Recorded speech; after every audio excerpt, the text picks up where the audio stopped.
दशरथ उवाच प्रसन्नो यदि मे सौरे एकश्चास्तु वरः परः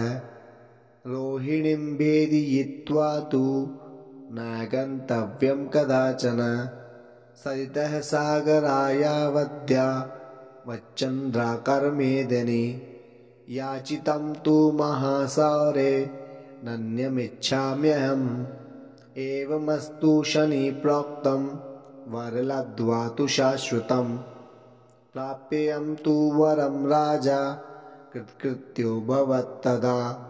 पुनरेवाब्रवीत्तुष्टो वरं वरं सुव्रतः दशरथकृति शनिस्तोत्रः नमः कृष्णाय नीलाय शितिकण्ठनिभाय च नमः कालाग्निरूपाय कृतान्ताय च वै नमः नमो निर्मांसदेहाय दीर्घश्मश्रुजटाय च नमो विशालनेत्राय शुष्कोदरभयाकृते नमः पुष्कलगात्राय स्थूलरोम्नेऽथ वै नमः नमो दीर्घाय शुष्काय कालदंष्ट्र नमोऽस्तु ते नमस्ते कोटराक्षाय दुर्निरीक्ष्याय वे नमः नमो घोराय रौद्राय भीषणाय कपालिने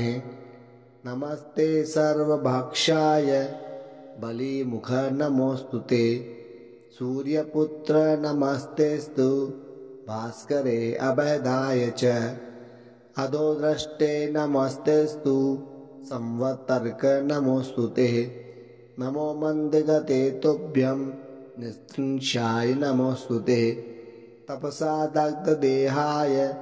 नित्यं योगरताय च नमो नित्यं शुद्धर्ताय अतृप्ताय च वै नमः ज्ञानचक्षुर्नमस्तेस्तु कश्यपात्मजसूनवे तुष्टो ददासि वैराज्यं रुष्टो हर्षि तत्क्षणात् देवासुरमनुष्याश्च सिद्धविद्याधरो रगः त्वया विलोकिता सर्वे नाशं यान्ति समूलतः